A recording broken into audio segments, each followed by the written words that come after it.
अगदी बरोबर. जेव्हा प्रकाश पाण्यातून जातो तेव्हा त्याचा मार्ग बदलतो. ही संकल्पना पुढे रमण परिणामात वापरली गेली.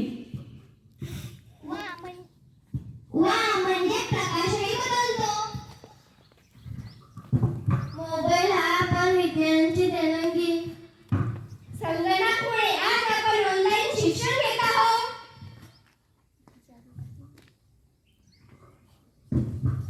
जर थॉमस एडिसन यांनी लाईटाचा शोध लावला नसता तर अंधारात करावा लागला असता.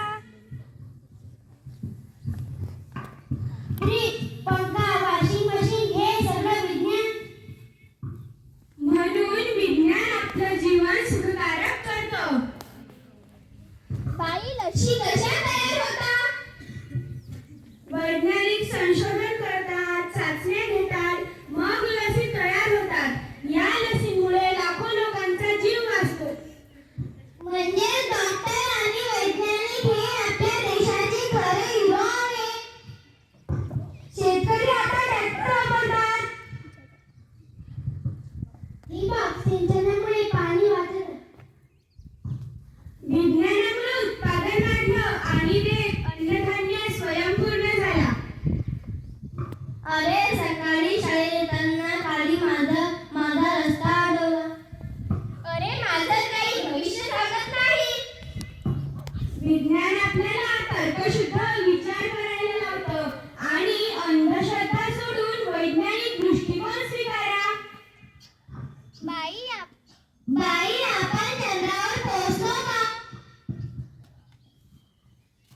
हो, भारताची संस्था इंडियन स्पेस रिसर्च ऑर्गनायझेशन मोठी कामगिरी करत आहे. चंद्रयान मोहिमेद्वारे आपण चंद्रावर पोहोचलो.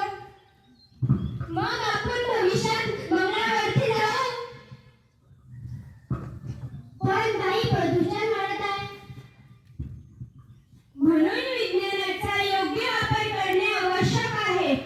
पवन ऊर्जा सौर ऊर्जा यांचा वापर वाढवायला हवा. बाई, भारतात अजूनही कोणते वैज्ञानिक प्रसिद्ध आहेत?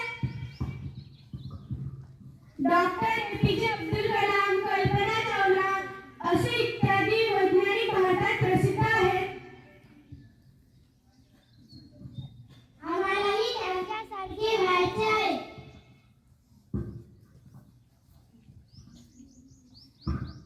मी रोबोट बनवणार. मी वैज्ञानिक होणार. मी डॉक्टर होणार. मी पर्यावरण वाचवणार. मी त्याच्यासाठी संशोधन करणार. आपल्या